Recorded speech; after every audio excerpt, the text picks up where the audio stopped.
Alors bonjour Monsieur Talambaye, vous êtes le président de l'association Community, association qui regroupe la jeunesse africaine de la diaspora. Bonjour Monsieur Mbaye. Bonjour Mariam. Pourriez-vous nous dire ce que c'est qu'une Dara? Dara, la définition elle est simple. Dara, c'est un terme wolof. Ça vient du mot dar. Et si on parle de dar, c'est maison. Autrement dit, Dara est une maison ou bien un lieu où on apprend le Coran et la loi islamique.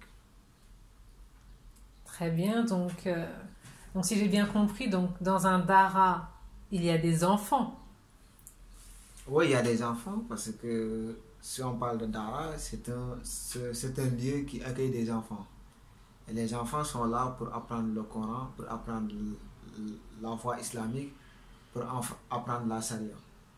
D'accord, donc vous qui êtes un enfant du Sénégal, est-ce que vous pourriez nous dire quelle est la différence entre les enfants des rues et les enfants talibés? Parce qu'on en voit partout dans les rues, surtout de Dakar.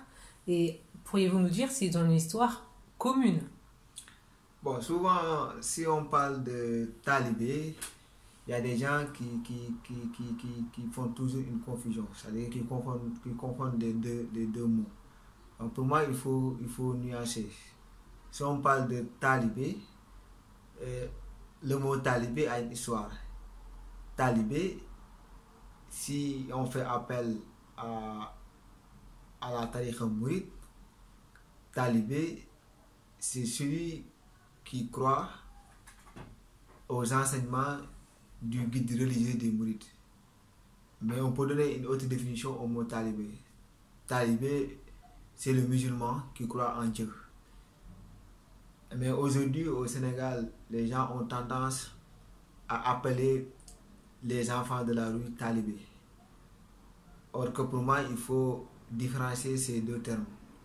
Le talibé, normalement, est celui qui est dans une maison, dans une école coranique, uniquement pour apprendre le Coran. Mais le talibé aussi, sous les instructions de son maître, descend dans la rue pour mendier, mais dans le but de participer à ce qui peut améliorer les conditions de vie dans le Dara. D'accord, donc les talibés sont des pensionnaires des Dara. Si j'ai bien compris, les enfants des rues sont soit des enfants qui sont complètement à la rue ou qui sont parfois dans la rue pour aider leurs parents.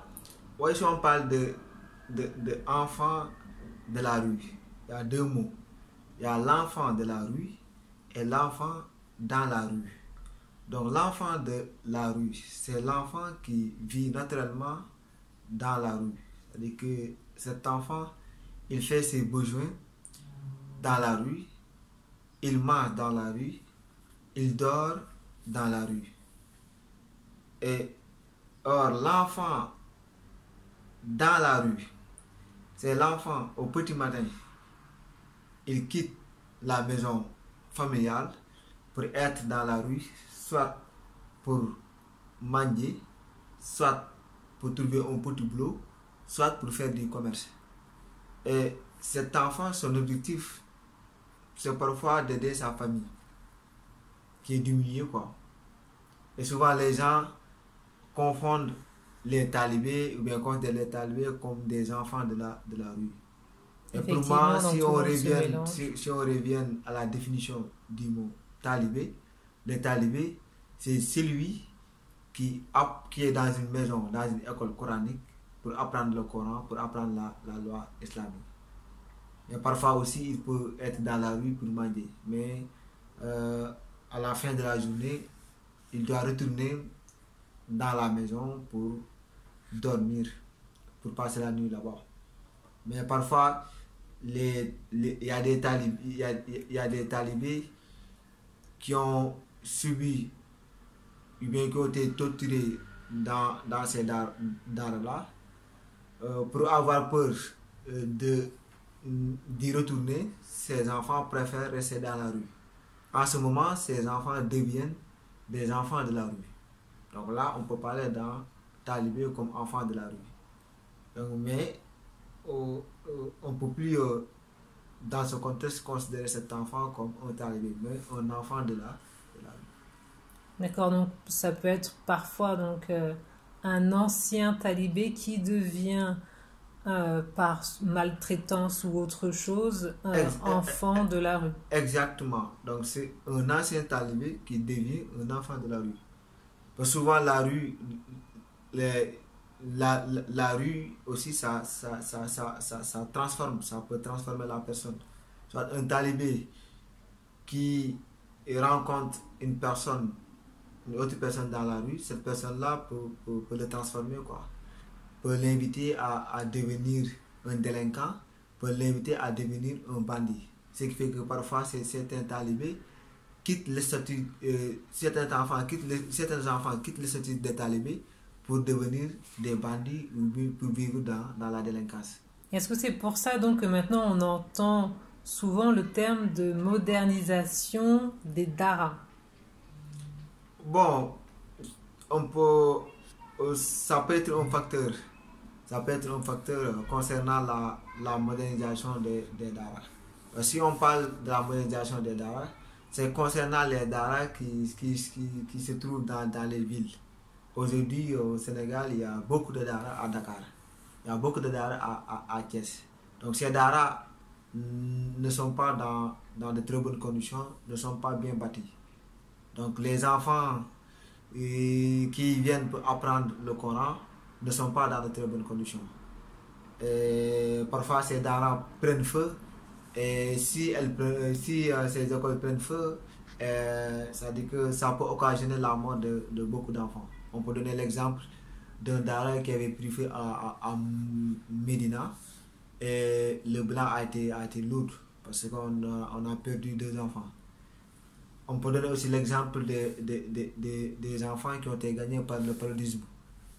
Et ces enfants-là, finalement, par manque de soins, ils ont rendu l'âme. Et cela a réveillé, a réveillé une série de contestations au sein de la population. La population a fusillé contre les conditions de ces enfants-là. Et ils disent à l'État de soit d'éliminer ces daras ou bien aller à la modernisation de ces daras. Donc qu'est-ce que tu penses toi donc, du projet donc, de l'association Donia qui a pour objectif de construire 3 bâtiments, donc un bâtiment d'études pour les madrasas et 2 bâtiments pour que les enfants puissent dormir en sécurité? Bon, c'est un bon projet parce que le fait de construire un dara pour des enfants, premièrement, c'est aussi participer à la propagation, à la promotion de l'islam. C'est aussi participer à la formation de ces enfants-là. Parce que le fait de permettre à un enfant d'être dans de très bonnes conditions pour apprendre le Coran, pour s'instruire, en même temps apprendre comment se comporter en société. Et retenez que si on parle de l'arabe, si on parle de l'islam, dans la civilisation islamique, il y a tout. On peut apprendre les mathématiques, on peut apprendre l'astronomie, on peut apprendre les sciences sociales. Et je peux donner l'exemple de Serigne Mboup, qui est issu de ces daras-là, et Serigne Mboup aujourd'hui gère une entreprise. Il gère une entreprise. Donc, si on apprend le Coran, si on apprend la civilisation islamique, on peut bel et bien réussir notre vie, quoi. Donc ce que tu veux dire, c'est que un ancien talibé peut devenir un acteur de la société d'aujourd'hui. Oui, un ancien talibé peut devenir un acteur de développement. Serigne Mboup est un exemple au Sénégal. Il en est un exemple. Serigne Mboup, aujourd'hui, il est un acteur de développement. Et il n'a pas fait les bancs français. C'est après qu'il a cessé à se renforcer, à renforcer sa culture générale. Parce qu'il est dans le monde du business. Donc c'est normal qu'il apprenne un peu le français pour mieux communiquer avec les gens. Mais Serigne Mboup, il est issu des Dara et aujourd'hui il gère son entreprise.